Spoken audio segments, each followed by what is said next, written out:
जी, आज हमारे पास जो टॉपिक है वो है जी एग्रीकल्चर वाटर पोल्यूटेंट। इस हवाले से हम बात करेंगे कि जो एग्रीकल्चर हमारे पास मौजूद है, जिसको ज़राअत कहते हैं हम, उसके वजह से किस तरह जो है वाटर वो क्या होता है जी, पोल्यूट होता है।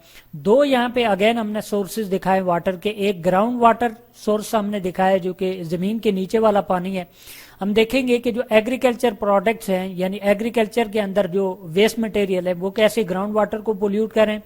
और नंबर 2 पे हमने दिखाया जी यहाँ पे, यानी सरफेस वाटर या सी वाटर भी इसको कहते हैं, ठीक है जी, कि किस तरह से ये क्या करते हैं जी, वाटर को पोल्यूट होता है, सरफेस वाटर पोल्यूट होता है, ठीक है जी। अब एग्रीकल्चर यहाँ पे आप देख रहे हैं कि ये एग्रीकल्चर हमारे पास होती है, जो पॉपुलेशन इंक्रीज कर रही है, हम लोग क्या काम कर रहे हैं जी, जो हमारे पास एग्रीकल्चर का प्रोडक्ट है उसको ज्यादा करने के लिए फर्टिलाइजर यूज करते हैं, ठीक है जी। अब फर्टिलाइजर हमारे पास यानी खादें हम यूज करते हैं, ठीक है जी। अब डिफरेंट किस्म की जो हमारे पास फर्टिलाइजर्स होते हैं, उनके अंदर सबसे ज्यादा मिकदार के अंदर हम क्या इस्तेमाल करते हैं, यानी एक नाइट्रोजन कंपाउंड होते हैं, ठीक है जी। हमारे पास यहाँ पे हम इसको क्या कर देते हैं जी, मेंशन कर देते हैं। एक होता है हमारे पास नाइट्रोजन और दूसरा यानी फॉस्फेट होते हैं, ठीक है जी। अब ये दो जो हमारे पास यानी केमिकल्स हैं, ठीक है जी, एक हमारे पास क्या है नाइट्रेट, यानी इसको हम कहेंगे, ठीक है जी, नाइट्रोजन जो होती है हमारे पास, और दूसरा जो है जी हमारे पास फास्फोरस, ठीक है जी। ये खादों के अंदर हम यूज करते हैं। यानी यहाँ पे अगर हम लिख दें इसको कि ये किसके अंदर हम यूटिलाइज करते हैं, इनको कहते हैं जी फर्टिलाइजर, ठीक है जी, FERTI, ठीक है जी, FERTILIZER, ठीक है जी। फर्टिलाइजर के तौर पर इनको हम यूज करते हैं ताकि हमारी क्या है जी, क्रॉप बेहतर हो जाए, फसल अच्छी हो जाए। लेकिन यही चीजें जो है, यानी नाइट्रोजन और फॉस्फेट जो है, ये क्या काम करते हैं जी, सॉरी, नाइट्रेट और फॉस्फेट जो है, ये हमारे पानी को क्या कर देते हैं जी, पोल्यूट करते हैं। अब ये जो यहाँ पे मौजूद होती है हमारे पास क्या होती है जी, नाइट्रोजन ऑक्सीजन के साथ रिएक्ट करके क्या बनाती है, NO3 बनाती है, नाइट्रेट आयन बन जाते हैं, ठीक है जी। इसी तरह जो फॉस्फेट होता है हमारे पास, वो क्या बना देता है, PO4, ठीक है जी, -3 ये फॉस्फेट बना देता है, ठीक है जी।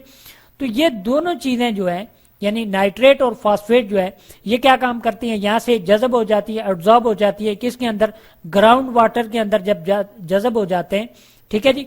तो इसकी वजह से ये वाटर जो होता है, ये यानी हार्मफुल वाटर बन जाता है, यानी पीने के काबिल नहीं रहता, यानी यूज के काबिल नहीं रहता, क्योंकि इसके अंदर हाई कंसंट्रेशन शामिल हो गई है, किसकी, नाइट्रेट की और फास्फेट की, ठीक है जी। अब जब ये यानी इस प्रोसेस को क्या कहते हैं, यानी जिस प्रोसेस के जरिए से नाइट्रेट और फास्फेट जो है वो क्या काम करते हैं, ग्राउंड वाटर के अंदर शामिल हो रहे हैं, इस प्रोसेस को हम कहते हैं लीचिंग प्रोसेस, ठीक है जी। यहाँ पे मैं मेंशन कर देता हूँ LAEACHING, लीचिंग प्रोसेस कहते हैं, ठीक है जी। अब लीचिंग प्रोसेस के जरिए से क्या हो रही है, कंटेमिनेशन हो रही है, किसकी, ग्राउंड वाटर की, ठीक है जी। नाइट्रोजन और फास्फेट, यानी शुरू में हमने कहा था नाइट्रेट और फास्फेट की फॉर्म के अंदर वो क्या हो गए जी, ग्राउंड वाटर के अंदर शामिल हो गए। यूं जो है एग्रीकल्चर के अंदर फर्टिलाइजर के यूज की वजह से, यानी फर्टिलाइजर के जो हमारे पास मौजूद था, उसकी वजह से वाटर हमारा क्या हो गया जी, कंटिमिनेट हो गया, जो कि नीचे मौजूद है। इसके अलावा एक चीज और भी हम यूज करते हैं, उसको भी हम यहाँ पे मेंशन कर देते हैं, पेस्टिसाइड, ठीक है जी। डिफरेंट किस्म के जो पेस्ट होते हैं उनको मारने के लिए, ठीक है जी, यहाँ पे हम यूज कर PESTICIDE, ठीक है जी। पेस्टिसाइड जो होते हैं हमारे पास, ये डिफरेंट किस्म के हम क्या काम करते हैं जी, इनको यूज करते हैं ताकि डिफरेंट किस्म के जो पेस्ट होते हैं उनको मार दें। अब इनके अंदर क्या होते हैं, इनके अंदर होते हैं जी केमिकल्स होते हैं, ठीक है जी। अब जो केमिकल्स होते हैं, ठीक है जी, ये क्या काम करते हैं, ये भी क्या काम करते हैं जी, नीचे वाटर के अंदर शामिल हो जाते हैं।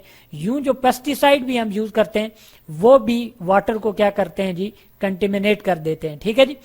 दो तरीकों से तो ये ग्राउंड वाटर जो है वो क्या हो गया, कंटेमिनेट हो गया या पोल्यूट हो गया, ठीक हो गया जी। अब हम बात करते हैं जी सरफेस वाटर के ऊपर, ठीक है जी। जो ही बारिश होती है या हम पानी देते हैं फसलों को, तो उसके नतीजे में क्या होता है, ये जो नाइट्रोजन और जो फॉस्फेट हैं, ये क्या काम करते हैं जी, यहां से ये मूव करते हैं, ठीक है जी, रिवर लेक के जरिए से या रिवर्स के जरिए से या पॉन्ड के जरिए से, तो मूव करते हुए ये क्या काम करते हैं जी, अल्टीमेट कहाँ पे चले जाते हैं जी, सी वाटर के अंदर चले जाते हैं। समंदर के अंदर जो पानी है वहां पे पहुंच गए। अब समंदर के अंदर जो पानी मौजूद है, ठीक है जी, वहां पे क्या चीज शामिल हो गई जी, हमारे पास दो चीजें शामिल हो गई।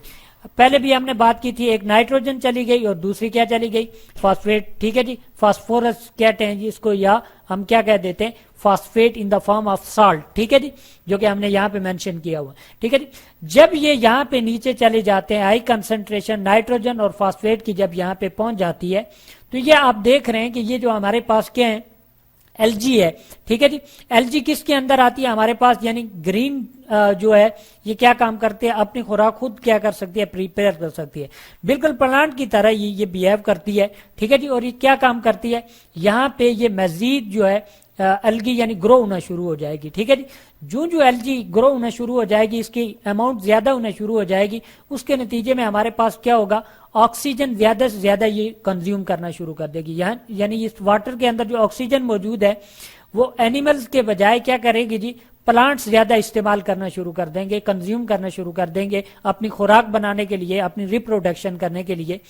अब जब ये ऑक्सीजन ये प्लांट यूज करेंगे, यानी एलजी की एक बहुत बड़ी ऊपर इसके अंदर ये भी हो सकता है कि एलजी की यहाँ पे लेयर बन जाएगी ऊपर आके। ठीक है जी, जब एलजी की लेयर बन जाएगी तो उसके नीचे जो चीजें, यानी यहाँ पे अगर लेट्स सपोज हम कहते हैं कि ये है जी, यहाँ पे एलजी की लेयर बन गई है। ठीक है जी, अब इसके नीचे जो यानी सनलाइट जो है वो डायरेक्ट पेनिट्रेट नहीं कर सकेगी, जा नहीं सकेगी, उसके नतीजे में भी जो हमारे पास लाइफ होगी वो क्या होगी, डिस्टर्ब होगी। इसके अलावा जो एलजी की ग्रोथ ज्यादा होती जाएगी, यानी एलजी की कंसंट्रेशन ज्यादा होती जाएगी, ज्यादा ऑक्सीजन को क्या करेगी, ये कंज्यूम करेगी, तो ऑक्सीजन डेफिशिएंट हो जाएगी ये सोसाइटी, या इसको हम कह सकते हैं कि ऑक्सीजन की क्या हो जाएगी, डिप्लीशन हो जाएगी।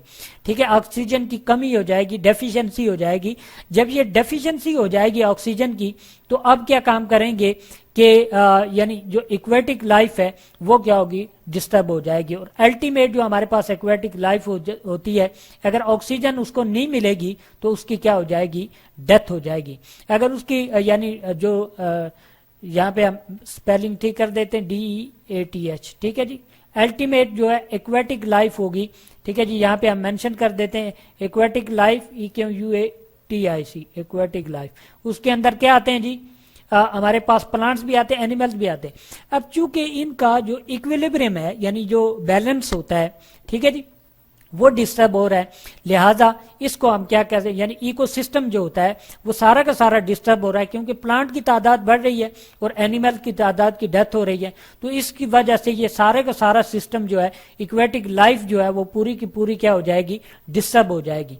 यानी हम ये कह सकते हैं कि ये दोनों जो प्रोसेस हैं, ठीक है जी, यानी ग्राउंड वाटर को भी हमने देखा कि एग्रीकल्चर के जो कंटेंट्स हैं या उनके अंदर जो फर्टिलाइजर हम यूज करते हैं वो क्या काम कर रहे हैं जी, ग्राउंड वाटर को कंटिमिनेट कर रहे हैं। एज वेल एज जो फर्टिलाइजर हैं वो क्या काम कर रहे हैं, सरफेस वाटर को भी वो क्या कर रहे हैं जी, कंटिमिनेट कर रहे हैं या पोल्यूट कर रहे हैं। तो ये दो तरीके हैं जी जिसकी वजह से सारी जो लाइफ होती है, एक्वेटिक लाइफ, यानी पानी को हम वाटर को क्या कर देते हैं, पोल्यूट कर देते हैं एग्रीकल्चर वेस्ट के जरिए से। ये हमने यहाँ पे पढ़ लिया।